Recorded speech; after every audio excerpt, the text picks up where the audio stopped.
De situatie in het Midden-Oosten dreigt verder te escaleren. Steeds meer landen bemoeien zich met het conflict rondom Israël. Ook hebben meer mensen in Israël hulp nodig. Bij ons aan tafel Nachman Dickstein. Hij is van de hulporganisatie ZAKA en deze organisatie is onder andere actief in Israël. Good evening, Mr. Dickstein. Good evening. And glad to have you in our program. Thanks. Let's look at the situation in Israel 4 months after the war, after 7 October. How is the situation now? How is the situation now? We are still in the world. I'm in the world that we don't know where it's going, what will be. This is questions that I cannot answer you. Yeah. I'm not sitting in the government to know what's going. But from outside, what we see, it's like it's bad. Yeah. You don't look behind the scene. But I believe that we will always win because we will win. But what's going every day, what's going there, it's a bad situation. Yeah. How's the situation for common people in Israel? They go to work, they do shopping, or is it different?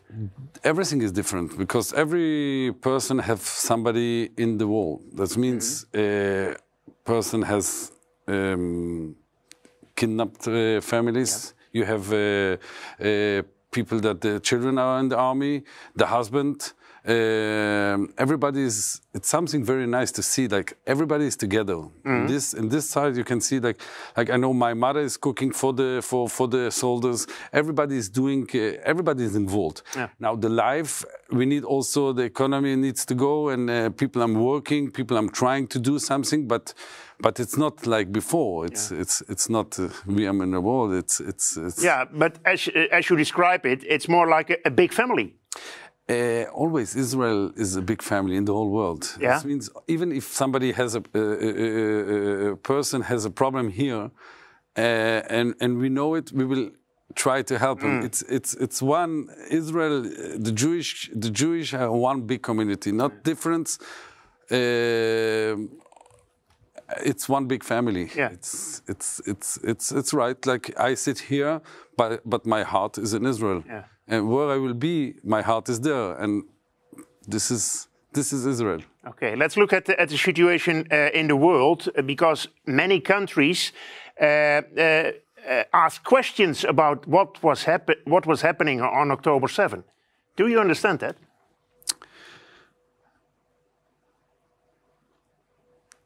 Wow. I think everybody can understand because.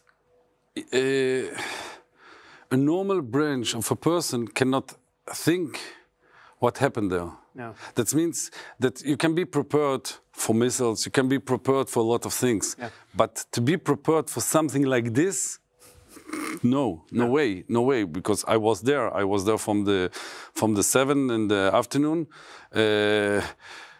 And every day, I was there 2 weeks inside, 2.5 weeks inside, every day in and out. A day we was taking the bodies and this. When I went out, it was for me, I will go to help people to go out. I will go to, I was working before in the ambulances that I came with my bag for Erste Hulp. Like I go help somebody. But I even didn't think that I need to bring with me bags. I bring only Erste Hulp. This is what I need to do. And when I came there and I start to see only the when you take the route 34, it was like cars and you was moving and bodies in every place and bombing from every side. And how it was done, it was something that a normal person, even if you will see the movie, you cannot imagine how can humanity do something like this? It was horror. It's something that. It's something new, and everybody was prepared for this. And everybody knows that something like this. Listen, more over than 1,000 deaths in 6-7 hours. It's something that Yeah. So you saw it with your own eyes. You were there.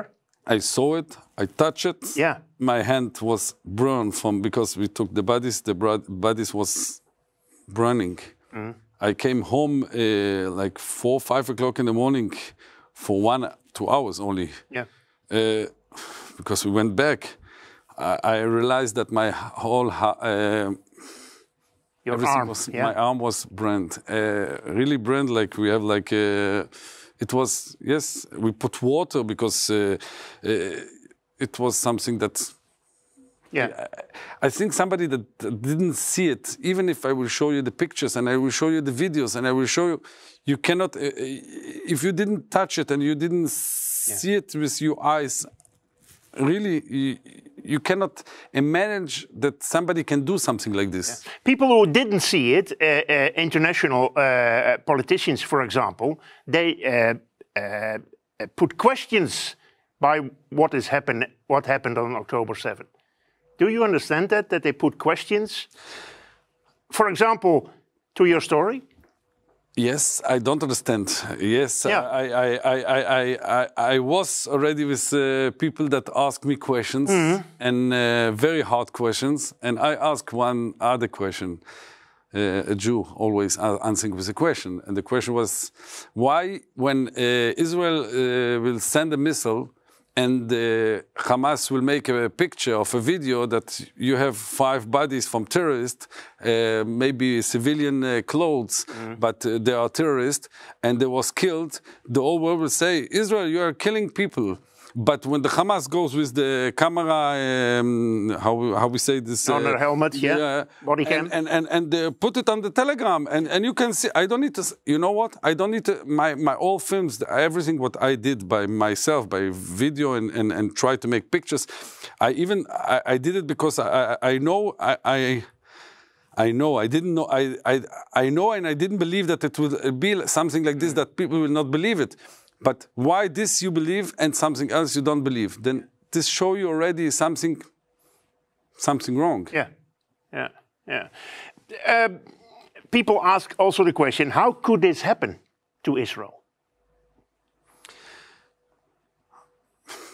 You know, it's a question that for somebody that believes that you don't ask questions. How can happen to what the Shoah? Yeah. How can happen? It happened. Now we need to look on forward. This way.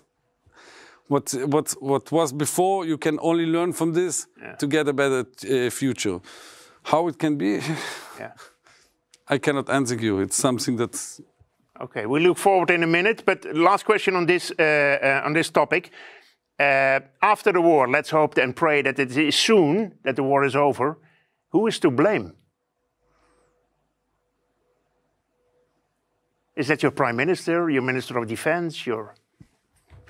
Listen, we'll answer you like this. ZAKA is an organization for humanity to help people, not politic. It doesn't interest me. Okay. For me, everything what I can help somebody, I will do it. Yeah. Political, it's for me not. I'm not interesting. Who is what? Let the other people do. Take. It will be the question, but you say I don't care about that. It's I don't know. Yeah. Listen. I don't listen to the news because I don't want to know what the people I'm talking and what the people I'm doing, and I want to do what I know that it's the best to do to help people. Okay. There I am. Let's go to ZAKA, your organization. What is ZAKA? ZAKA is like everybody in ZAKA. Like ZAKA has 4,000 volunteers. It's volunteer. Everybody is volunteer.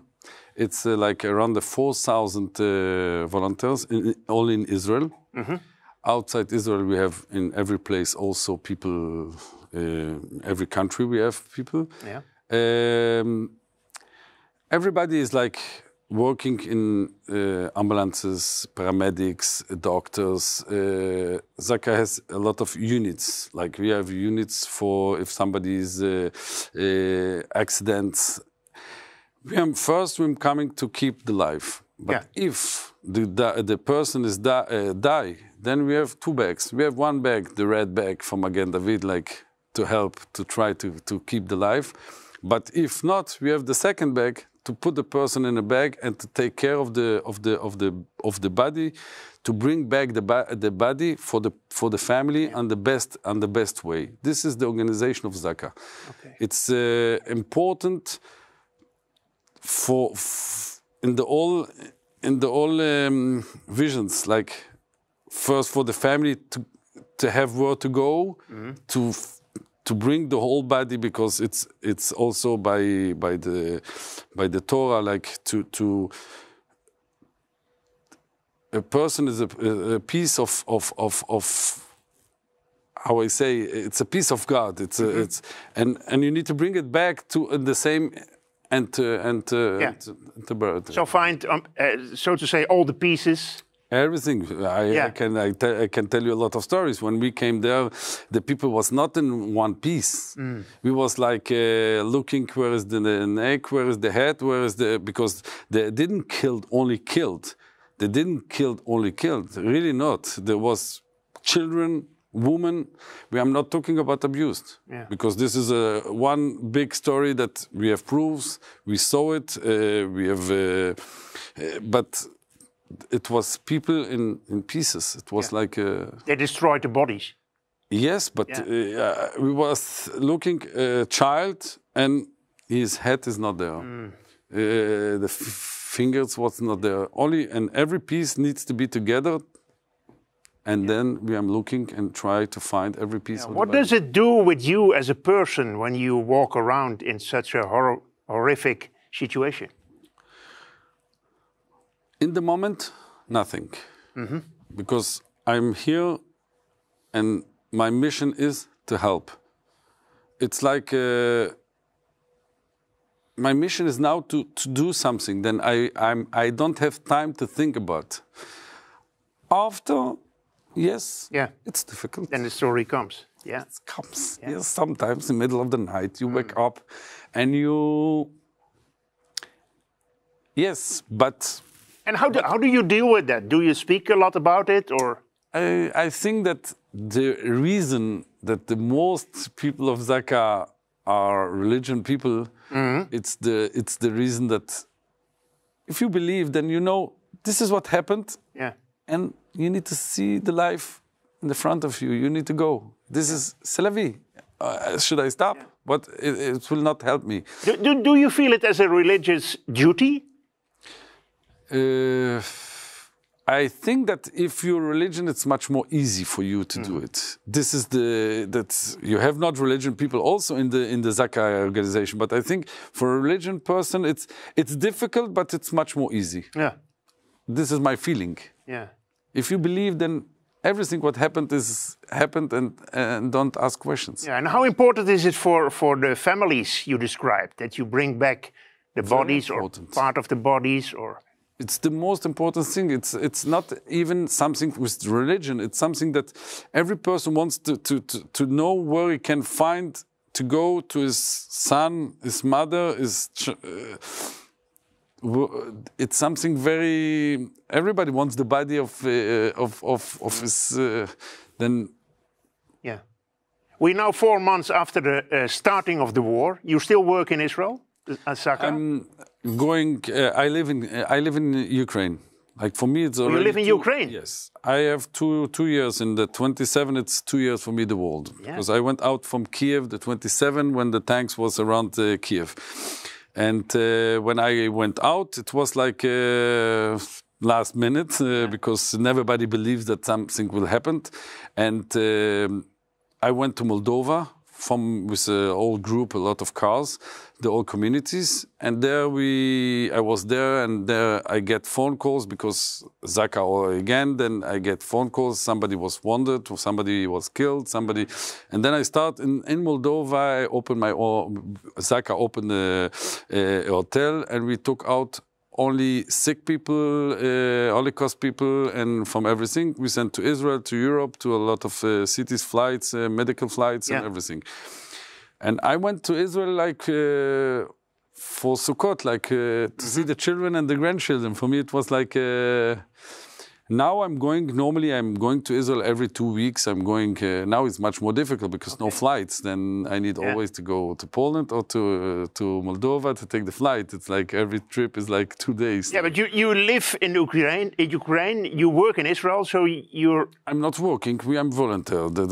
Volunteer work, but you live in two wars. Yeah, but we are living together, yes, but I think it's I don't want to say it. It's like,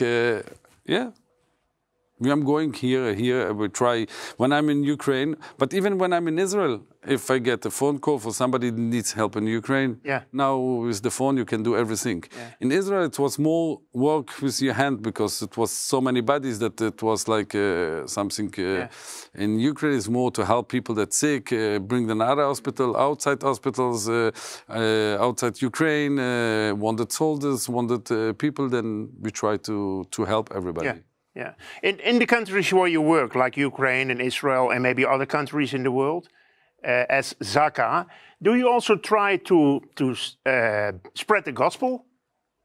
It means... Tell people about the Bible, tell people about God?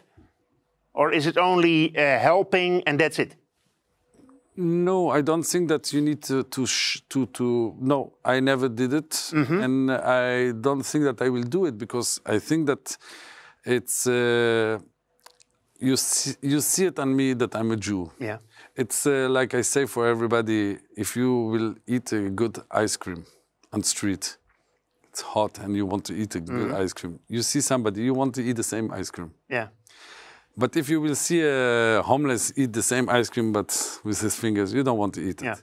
Then the person, if you show outside the nice things, then the person himself will go and look and to understand what is to be a Jew, what is to be somebody that believes, and he will come to the same. Then I don't need to say nothing. Yeah. Be a good man, everybody comes to you. Yeah. But I can imagine that people ask you when you're in a war zone, why do you do this? What's your... Because I'm human. We need to help. For what do you come to this world? For to eat, for to drink, for money, for what? To help the other, to build the world, to make it nicer, to make it. This is what God wants from us. Yeah. This is my. For what? If not for this, why should I wake up in the morning if it's not to help? The nice day in my life is when I know that I help somebody. If I did something good for the humanity, to do something. This is you work because you need to work, because if not, somebody needs to pay for the ballasting and everything. But the really life is to help and to do something good. Do you know the saying that if you save one life, you save the whole world? Yeah. But this is that your yes, for sure. Strength? For sure. כל המציל נפש אחד, כאילו, it's really like this. Yeah. I have like stories like this. I bring one girl from Ukraine. She was really dying. The doctor said to us, if she doesn't get medication in the next 24 hours, 48, she died. Because the old medication was taken to the army and the people in the... I call directly to Israel and I say, listen, I need this and this medication. But to bring this medication, it was very difficult because it's drugs and we find a way to bring it to the person. In the 48 hours, she was already in hospital in Israel. And now I saw this... I don't know this girl. I don't know his family. I only spoke to her father on the phone, and he was crying, "Help me!" And now she's dancing and in school, university, and she's a miracle. But I'm only a small part in the miracle. Yeah. I did what I can do in this moment, and like this, I have a lot of stories. That this is what gives me the power to continue. I help people. Yeah. We do something good. Yeah, it's a wonderful story. Yeah. Is your heart now, you're now in the Netherlands, but is your heart in Ukraine or in Israel? I have enough big heart for everybody. This is, this is the answer. Yeah. For me, it's not a difference who I will help. Because it's the same, somebody asked me the question, when you pack the bodies of the old people that was killed by the Hamas, you think that we didn't pack the bodies of the terrorists? I packed also the terrorist bodies. And why? Somebody say, are you crazy? Why you touched it? I say, no. It's also a person. He came on this world like a person. The education that he get, because, like now we go a little bit political, from the European, that we give for the UNRWA money to teach the children to kill people, this is something else. This is not my point. This is, but there is a discussion about it nowadays. Yeah, I know this. This is something it's something that does a lot of pain because the same money can go for much better things. But okay, I let the political people talk about this. But we pack this body also because the body came like a person that he did something wrong. He will give his to God, not to me. I need to pack this body and to bring him to the same place like every person. Yeah. When is the work of ZAKA completed, do you think? Listen, when it will be completed, I think when Mashiach will come, because the world is not going in the best way now. It's a begin from a big story. I think so. Let's hope that we don't have what to do, but the world is from here to here to here, and you don't know where it's going. No, it's not going good. It's going worse. It's going worse because we are doing it. The same what I say before. If you give so much money for UNRWA to teach the people against other people, then this is the starting of the world, and this needs to be stopped. Yeah. If you ask me, this is the beginning of the solution. The education needs to be love and love and love, and with this you can. Yeah. What are your prayers to wrap up for the situation in the Middle East and in fact for Israel?